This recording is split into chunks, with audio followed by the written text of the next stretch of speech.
Halo teman-teman, sehat-sehat selalu bersama keluarga tercinta dimanapun teman-teman berada.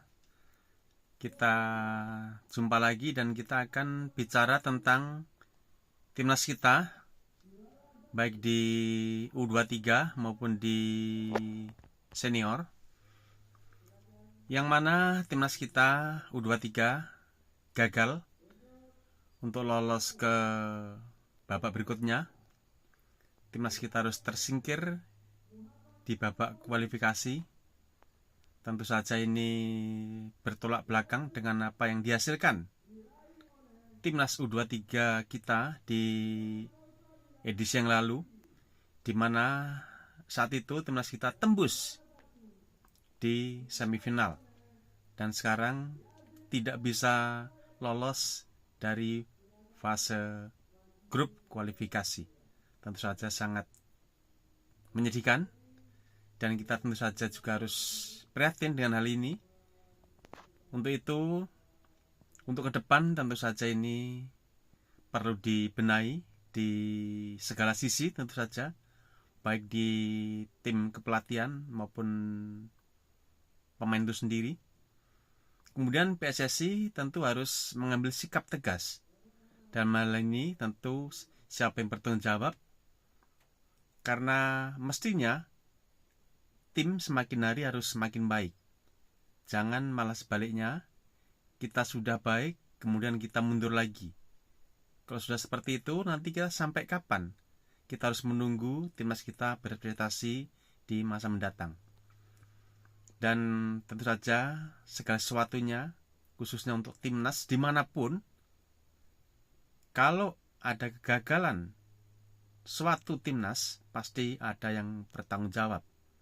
Dalam hal ini tentu saja kita tunjuk yang bertanggung jawab adalah pelatih. Mungkin banyak teman-teman yang kurang sependapat dengan apa yang saya katakan, namun ini memang faktanya. Pelatih sangat bertanggung jawab atas prestasi anak-anak yang diasuhnya. Dimanapun berada, di dunia manapun, setiap timnas gagal atau klub gagal, tentu saja pelatih dituntut untuk bertanggung jawab. Untuk itu, sekarang tentu saja tanggung jawab kita kembalikan kepada pelatih. Kemudian bagaimana nanti reaksi daripada PSSI itu sendiri terhadap hasil yang sudah diberikan atau didapatkan oleh pelatih timnas U23.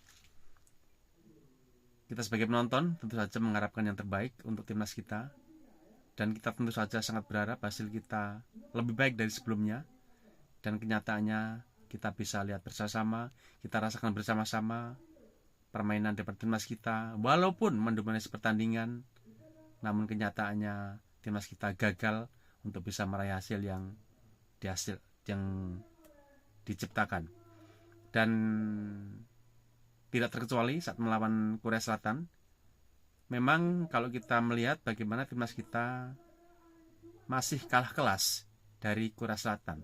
Namun di edisi sebelumnya, timnas kita pernah mengalahkan timnas Korea Selatan. Tentu saja, taktik di sini sangat dibutuhkan, strategi sangat dibutuhkan. Jadi kita main di kandang, apalagi kita dengan dukungan supporter, tentu saja kita harus lebih baik dari sebelumnya. Ini untuk yang tim U23. Semoga saja teman-teman mengerti dengan apa yang saya sampaikan, teman-teman paham dengan apa yang saya sampaikan, dan teman-teman maklum dengan apa yang saya sampaikan. Saya menyampaikan semuanya adalah demi timnas kita, demi kemajuan timnas kita, dan demi perkembangannya. Maksud saya demi berkembangnya timnas kita. Kemudian kita akan beralih ke timnas senior. Memang sudah kita akui, kita tahu bahwa tim pelatih di bawah Patrick Kluivert belum lama dalam menangani timnas kita. Baru menjalani beberapa pertandingan, dan bahkan di pertandingan-pertandingan sebelumnya Patrick Kluivert CS belum mendapatkan banyak waktu untuk mengasah, untuk mendapatkan strategi terbaiknya, untuk mengenali para pemainnya, untuk membangun komunikasi dengan pemainnya. Dan sekarang, sebelum kita menjalani match kemarin menghadapi Taiwan, kemudian menghadapi Lebanon, Patrick Kluivert sudah memiliki banyak waktu. Tim pelatih memiliki banyak waktu untuk komunikasi, untuk meracik pemain, meracik strategi, semuanya sudah ada. Dan kita lihat bagaimana hasilnya kemarin. Memang saya akui timnas kita mendominasi pertandingan di 2 pertandingan, baik melawan Taiwan maupun melawan Lebanon. Kalau memang melawan Taiwan kita masih oke, karena memang Taiwan jauh di bawah kelasnya timnas kita secara ranking maupun secara kualitas pemain. Dan menghadapi Lebanon, timnas kita cukup baik, cukup menguasai pertandingan, cukup mendominasi pertandingan, dan secara persentase timnas kita betul-betul mendominasi, yaitu sekitar 80 lebih berbanding dengan di bawah 20% yang diperoleh oleh timnas Lebanon. Namun peluang untuk menciptakan gol 0. Tidak ada shot on target, tidak ada timnas kita menciptakan gol. Timnas kita juga betul-betul tidak berkutik di area kotak penalti lawan. Ini adalah PR sangat besar. Jadi tidak ada alasan bahwa karena timnas lawan parkir bus, tidak ada alasan timnas lawan parkir kereta api, tidak ada alasan timnas lawan parkir pesawat.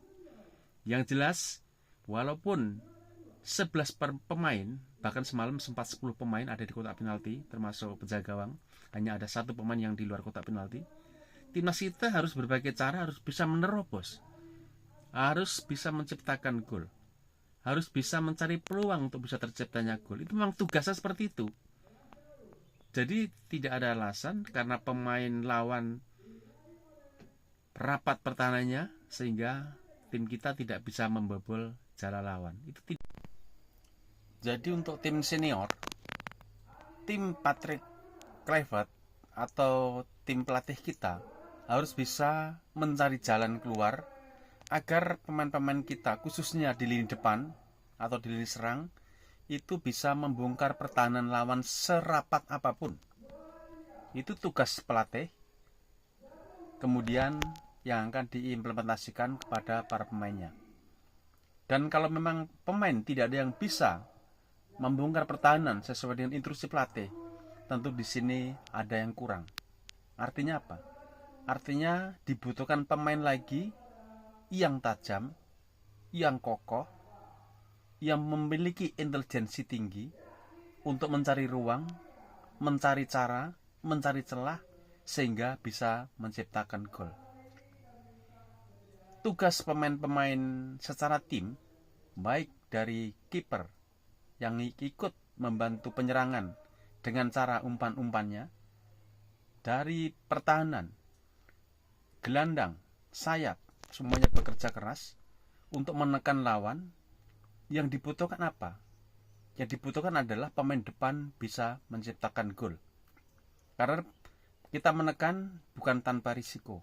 Risikonya apa? Jika ada serangan balik, tentu saja pertahanan kita, gelandang kita juga harus bekerja keras untuk bisa membendung serangan balik lawan.